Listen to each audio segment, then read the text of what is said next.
If you're working on your dissertation topic and quietly worrying that it's not original enough, you're not alone. At some point, almost every graduate student asks the same question. Hasn't this already been done? Am I just repeating someone else's work? What if my committee thinks it's too obvious, or worse, unoriginal? I'm Dr. Matthew Courtney from Grad Coach. Over the years, our team has helped over 10,000 graduate students complete their dissertations and theses.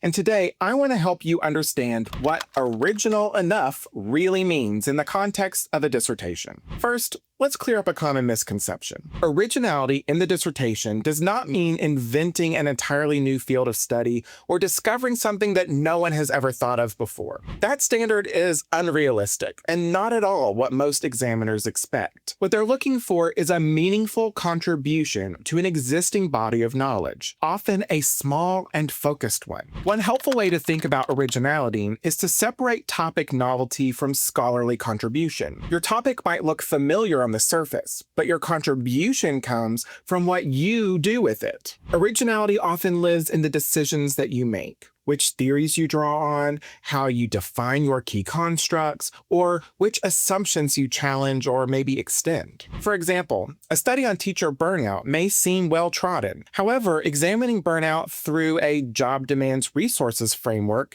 in a specific policy context, or redefining burnout to emphasize moral injury rather than exhaustion, can each contribute to a clear and original scholarly contribution. Another strong indicator of originality is whether your study responds to a clearly articulated problem or tension in the literature. If scholars generally agree on an issue, your work may feel less distinctive. But if there are conflicting findings, unresolved debates, or underexplored perspectives, that's where originality naturally emerges. Examiners want to see that you understand the conversation well enough to step into it thoughtfully. If you're stuck here, check out the resources on our toolkit linked down below in the description. Context also matters more than many students realize. Studying a well-known phenomena in an institutional, cultural, geographic, or professional context can be entirely legitimate and original, especially if that context meaningfully shapes how the phenomena operates. What matters is that you explain why that context adds something new to our understanding. For example, leadership decision-making has been widely studied, but examining how school leaders make decisions in rural districts with limited staffing and resources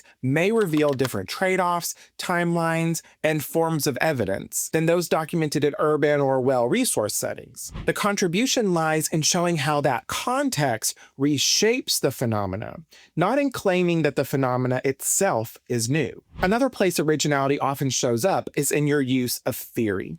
Applying an existing theory to a new problem, integrating multiple frameworks, or using a theory to reinterpret prior findings can all constitute original work. Many strong dissertations are original not because of their data, but because of how they think about the data. Your literature review is one of the most important tools for demonstrating originality. If you can clearly explain what we already know, where the gaps are, and how your study addresses one of those gaps, you are doing exactly what your examiners expect. A topic is rarely judged unoriginal when it is explicitly positioned within a documented need for further research. If this resonates with you, make sure you check out the other videos on our channel related to literature review and the research gap. It's also important to remember that originality must be balanced with feasibility. Topics that are too novel, especially those requiring unusual access, experimental designs, or relatively new instruments, often raise red flags. Examiners tend to prefer topics that are grounded, well-scoped,